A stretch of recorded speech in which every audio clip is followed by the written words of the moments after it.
Hello students, मैं Abhishek Sharma chemistry channel chemistry time के अंदर आप सबका स्वागत करता हूं, आपका अभिनंदन करता हूं। आज का जो हमारा टॉपिक रहेगा वो रहेगा ऑर्गेनोमेटेलिक कंपाउंड्स। यह टॉपिक बीएससी लास्ट ईयर के अंदर यानी बीएससी थर्ड ईयर के अंदर मोस्ट इम्पोर्टेंट टॉपिक है। ये टॉपिक बहुत लंबा टॉपिक है और इसका हम कुछ पार्ट यानी आज हम ये समझते हैं कि ऑर्गेनोमेटेलिक कंपाउंड्स क्या होते हैं। ऑर्गेनोमेटेलिक कंपाउंड्स जो टॉपिक है वो बहुत इंपॉर्टेंट टॉपिक है और वो बीएससी लास्ट ईयर की बीएससी थर्ड ईयर की ऑर्गेनिक केमिस्ट्री का टॉपिक है। तो आइए हम पढ़ते हैं कि ऑर्गेनोमेटेलिक कंपाउंड्स क्या होते हैं। ऑर्गेनोमेटेलिक कंपाउंड्स वे होते हैं जिसके अंदर जो कार्बन एटम है वो मेटल्स के साथ अटैच होना चाहिए। क्या क्या बताया कि जो कार्बन एटम है वो मेटल के साथ डायरेक्टली अटैच होना चाहिए। जैसे ये कार्बन एटम है, ये क्या कौन सा एटम है? ये है कार्बन एटम। ये किससे अटैच होना चाहिए? डायरेक्टली मेटल से डायरेक्टली अटैच होना चाहिए। तो ये कंपाउंड जिनके अंदर ये कंडीशन होगी उस कंपाउंड्स को क्या कहेंगे? उस कंपाउंड्स को कहेंगे ऑर्गेनोमेटेलिक कंपाउंड्स। उस कंपाउंड्स को क्या कहेंगे? Organometallic compounds. किस कंपाउंड्स को? जिसके अंदर कार्बन एटम मेटल्स के साथ डायरेक्टली अटैच होगा उस कंपाउंड्स को क्या कहेंगे? Organometallic compounds. तो आइए हम पढ़ते हैं कि ऑर्गेनोमेटेलिक कंपाउंड्स के एग्जांपल और कौन कौन से ऑर्गेनोमेटेलिक कंपाउंड्स हमारे बीएससी लास्ट ईयर के अंदर सिलेबस में हैं। तो पढ़ते हैं। तो पहली कंडीशंस क्या थी कि कार्बन एटम जो था वो मेटल के साथ डायरेक्टली अटैच होना ज़रूरी है, तो वो कंपाउंड्स कहलाएंगे ऑर्गेनोमेटेलिक कंपाउंड्स। तो इसके हम एग्जांपल्स पढ़ते हैं। ऑर्गेनोमेटेलिक कंपाउंड्स क्या होते हैं? ऑर्गेनोमेटेलिक कंपाउंड्स का जो फॉर्मूला होता है, देख मैं यहाँ पर लिख देता हूँ। ऑर्गेनोमेटेलिक कंपाउंड्स का जो फॉर्मूला किससे स्टार्ट होता है? RMgX। ये होता है ऑर्गेनोमेटेलिक कंपाउंड्स का जो फॉर्मूला लिखते हैं वो स्टार्ट करते हैं RMgX। ये किससे स्टार्ट करते हैं? ये करते हैं RMgX से। ऑर्गेनोमेटेलिक कंपाउंड जहाँ R क्या हो सकता है? Where R is equal to alkyl group और एराइल ग्रुप और एल्केनाइल ग्रुप और एल्केनिल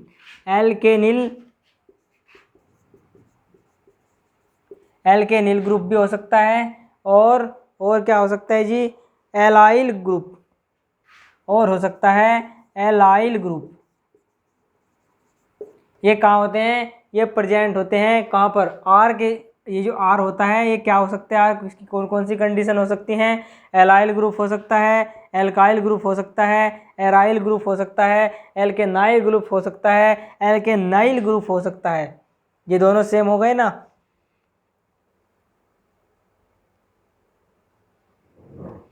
ये एल्केनाइल हो गया, ये एल्काइनाइल ये एल्काइनाइल ग्रुप हो सकता है।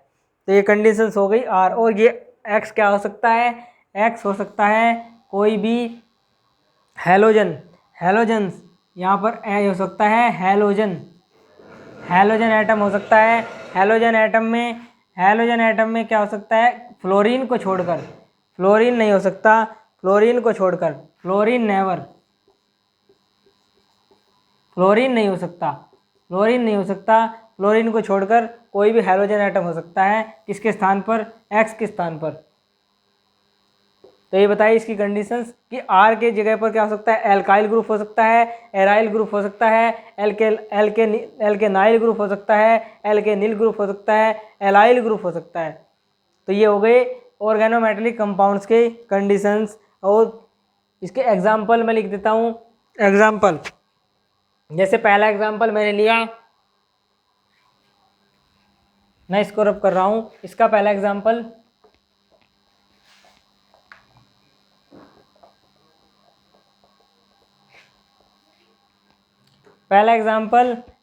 एग्जाम्पल नंबर 1, CH3 MgBr, इसका नाम मिथाइल मैग्नीशियम ब्रोमाइड,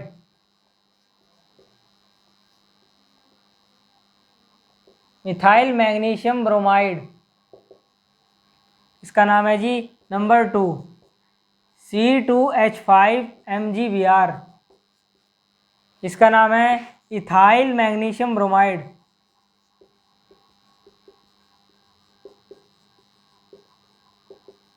इसका नाम है जी ethyl magnesium bromide.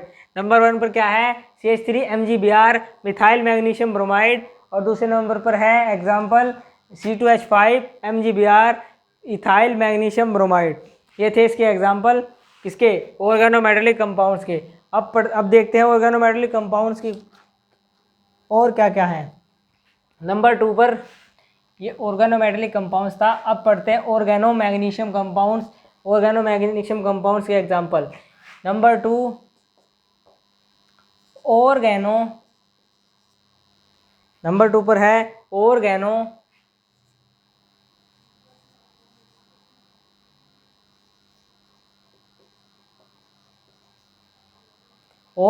Sorry magnesium तो हो गया, ऑर्गेनो लिथियम कंपाउंड्स,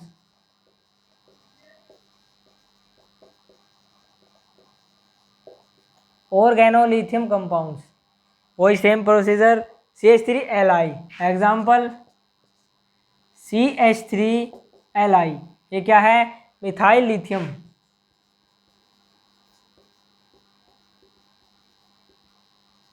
इसमें क्या हो रहा है? जो पहले हमने मैग्नीशियम ब्रोमाइड यानी CH3MgBr हमने एग्जाम्पल में पढ़ा, इसमें क्या है? इसमें मैग्नीशियम जो मेटल है वो डायरेक्टली किससे अटैच है? कार्बन आइटम से अटैच है। इसको मैं खोल कर लिख देता हूँ CH, ये H यहाँ, ये है MgBr।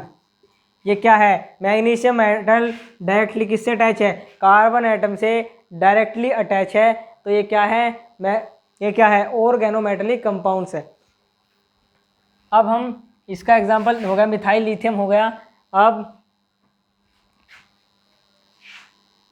Example number B C2H5Li, इसका नाम है इथाइल लिथियम,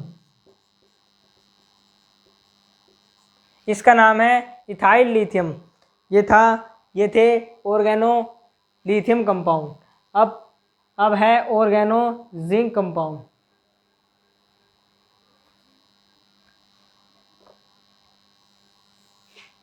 अब है organo zinc compound. Number 3 organo zinc compound,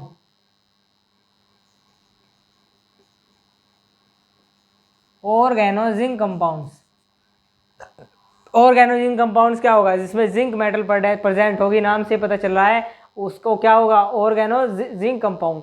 क्या होगा? ऑर्गेनो जिंक कंपाउंड जिसके अंदर जिंक मेटल प्रेजेंट होगी, उसको क्या होगा? ऑर्गेनोमेटेलिक कंपाउंड होगा। और ये पीछे क्या था? Organo lithium compound. इसमें क्या थी? इसमें लिथियम मेटल प्रेजेंट थी, तो ये क्या था? ऑर्गेनो लिथियम कंपाउंड था। ऑर्गेनो जिंक कंपाउंड्स का जो फॉर्मूला होगा वो होगा RZnR। यहाँ पर RZnR इसका फॉर्मूला होगा, और यहाँ पर लिख दे CH3ZnCH3।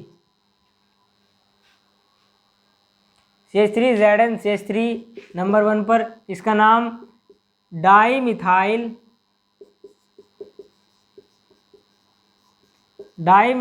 Zinc. Number 2 C2H5ZnC2H5 di ethyl zinc. ये थे इसके एग्जाम्पल। डाई इथाइल जिंक को मैं ऐसे भी लिख सकता हूँ, डाई इथाइल जिंक को मैं लिख सकता हूँ C2H5 का होल ट्वाइस Zn। ये हो गया डाई इथाइल जिंक। क्या हो गया? C2H5 का होल ट्वाइस Zn, ये है डाई इथाइल जिंक। ये था ऑर्गेनो जिंक कंपाउंड। अब ऑर्गेनो जिंक कंपाउंड्स के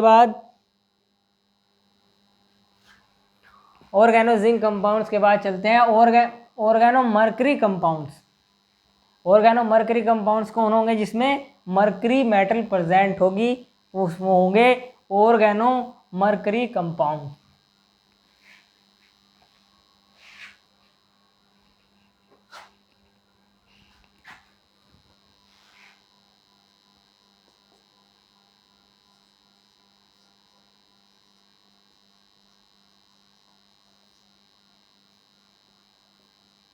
ऑर्गेनोमर्करी कंपाउंड्स।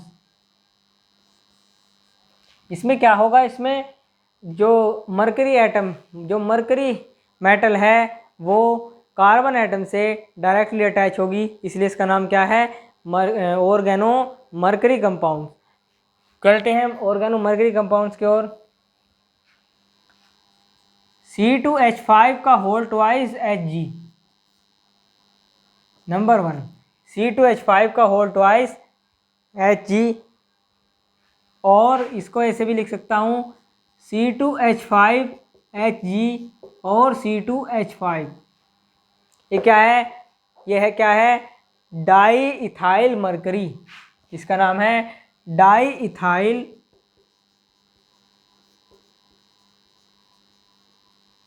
यह है डाई इथाइल मरकरी। इसका नाम है डाई इथाइल मरकरी। अब चलते हैं organo lead compound. Organo number 5, organo lead compound. Organolead compounds वो होंगे जिसमें lead atom, lead metal present होगी, उसको क्या कहेंगे, ऑर्गेनोलेड कंपाउंड। C2H5 का होल 4 Pb, इसका नाम है टेट्राइथाइल लेड। इसका नाम है टेट्राइथाइल लेड। इसको शॉर्ट में TEL, इसको शॉर्ट में TEL भी बोलते हैं। इसका नाम क्या है, टेट्राइथाइल लेड। इसको शॉर्ट में क्या बोलते हैं, TEL। और ये क्या होता है, एक्स्ट्रा, ये क्या होता है, एंटी नॉकिंग एजेंट। इसको एंटी नॉकिंग,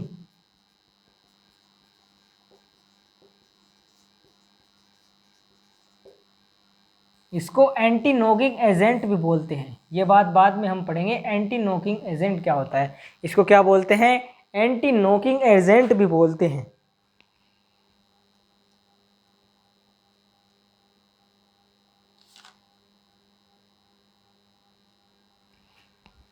ये थे ऑर्गेनोमेटेलिक कंपाउंड्स थे कुछ। अब एक बात यहाँ पर हम समझ लें कि ऑर्गेनोमेटेलिक कंपाउंड्स में जो कार्बन एटम है वो मेटल के साथ डायरेक्टली अटैच तो है, लेकिन जिस बॉन्ड से वो जुड़ा है उस बॉन्ड को क्या कहेंगे, जिस बॉन्ड के द्वारा उस मेटल से डायरेक्टली अटैच्ड है उस बॉन्ड को हम क्या कहेंगे। ये कार्बन एटम मेटल से डायरेक्टली जुड़ा है, तो ये जो बॉन्ड यहाँ पर है, इस बॉन्ड को कहेंगे ऑर्गेनोमेटेलिक बॉन्ड।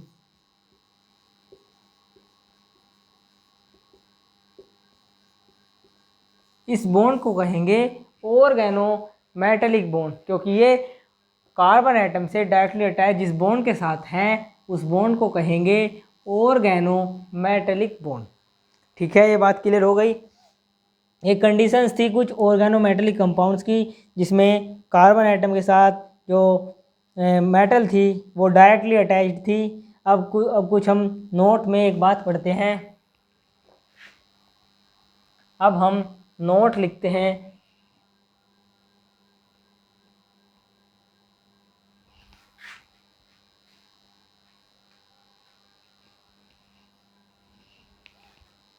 लिखते हैं नोट।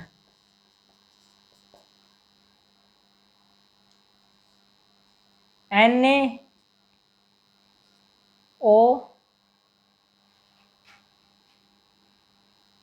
लिखते हैं C2H5ONa। पहले लेते हैं CH3, पहले ले लेते हैं CH3ONa। इसका नाम मिथाइल, इसका नाम सोडियम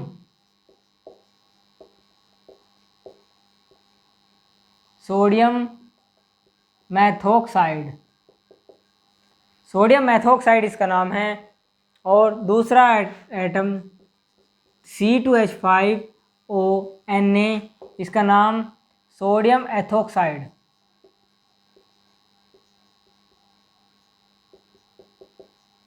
इसका नाम सोडियम एथोक्साइड। तीसरा CH3COONa, इसका नाम सोडियम एसीटेट,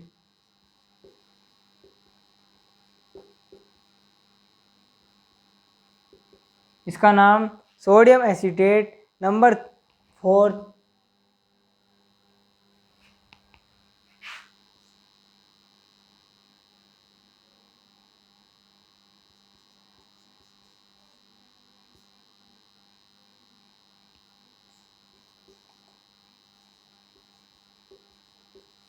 CH3COO का whole twice Ca, calcium acetate, इसका नाम कैल्शियम एसीटेट। तो ये जो हमने यहाँ पर नंबर 1 पर लिखा सोडियम मैथोक्साइड, नंबर 2 पर लिखा सोडियम एथोक्साइड, नंबर 3 पर लिखा सोडियम एसीटेट, नंबर 4 पर लिखा कैल्शियम एसीटेट। तो ये क्या है? क्या ये ऑर्गेनोमेटेलिक कंपाउंड्स हैं? आइए देखते हैं ऑर्गेनोमेटेलिक कंपाउंड्स की कंडीशन क्या थी कि जो मेटल है वो कार्बन एटम के साथ डायरेक्टली अटैच होने चाहिए। तो ये देखते हैं कि इसमें कंडीशंस फॉलो कर रहा है कि नहीं कर रहा है।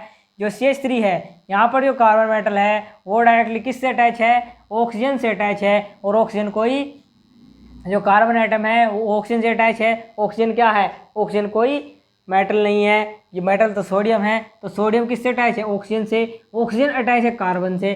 तो ये कार्बन एटम डायरेक्टली अटैच नहीं है किससे? मेटल से। तो ये क्या था? ये कंडीशन फॉलो नहीं कर रहा है। तो ये क्या है? ये ऑर्गेनोमेटेलिक कंपाउंड नहीं है। नंबर 2 पर C2H5ONa, इसमें क्या है? कार्बन मेटल ऑक्सीजन से अटैच है, सोडियम से अटैच नहीं है। तो इसी क्या है? ये क्या है? ये भी फॉलो नहीं कर रहा है। CH3COONa, इसमें भी कार्बन एटम जो अटैच है वो ऑक्सीजन से है।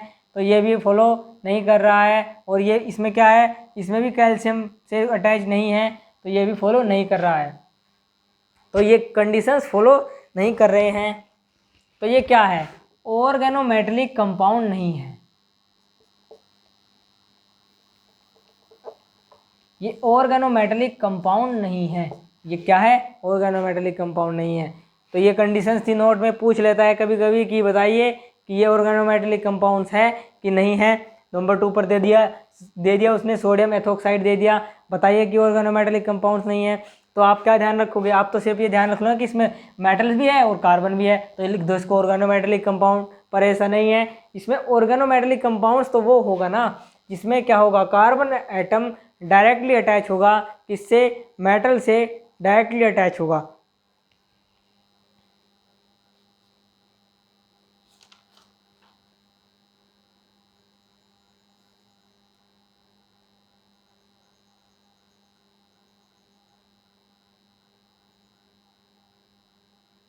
कुछ ऑर्गेनोमेटेलिक कंपाउंड्स और भी हैं, नोट्स में उसे हम पढ़ते हैं कि दे देता है कि इसमें कार्बन भी है और मेटल्स भी है। बताइए कि ये ऑर्गेनोमेटेलिक कंपाउंड्स है कि नहीं है। तो जैसे उसने दे दिया, उसने दिया NaCN,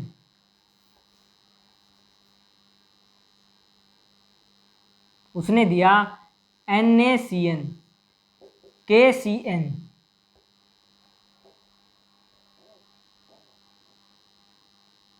उसने दिया CaCN, CaC2 कैल्शियम कार्बाइड। उसने दिया कि NaCN, KCN और CaC2 ये क्या है? ये क्या है? सोडियम साइनाइड, पोटेशियम साइनाइड और कैल्शियम कार्बाइड। ये क्या है? सोडियम साइनाइड और ये है पोटेशियम साइनाइड और ये कैल्शियम कार्बाइड। उसने ये दे दिए और पूछ लिया कि बताइए ये ऑर्गेनोमेटेलिक कंपाउंड्स है कि नहीं है। इसमें क्या है? इसमें कार्बन एटम जो है ये कार्बन एटम, ये कार्बन यहाँ पर एटम नहीं है, अगर हम इसको पढ़ें तो ये एक साइनाइड है, ये साइनाइड पूरा ग्रुप है CON का, इसको बोलते हैं साइनाइड, यानी तो ये यहाँ पर ऑर्गेनोमेटेलिक कंपाउंड्स नहीं माने जाएंगे। तो ये क्या है, ये ऑर्गेनोमेटेलिक कंपाउंड्स नहीं है।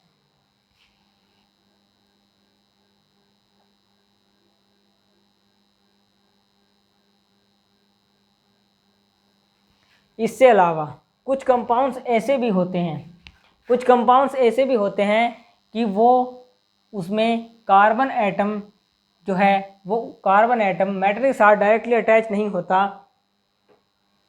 कुछ कंपाउंड ऐसे होते हैं जिसमें जो कार्बन एटम है वो मेटल के साथ डायरेक्टली अटैच नहीं है, फिर भी वो ऑर्गेनोमेटेलिक कंपाउंड्स हैं।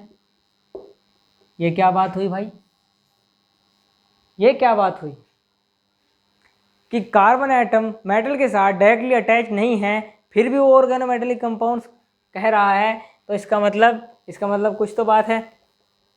ऐसे कंपाउंड्स का एग्जाम्पल मैं लिख रहा हूँ RH P CH3 का होल PH3 का होल थ्राइस Cl। इस कंपाउंड का नाम होता है विंगलिंग्स कैटलिस्ट।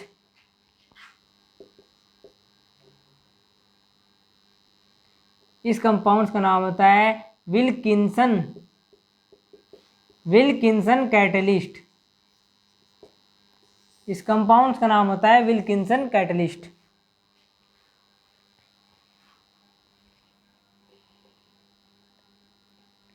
इसके अंदर है रोडियम मेटल।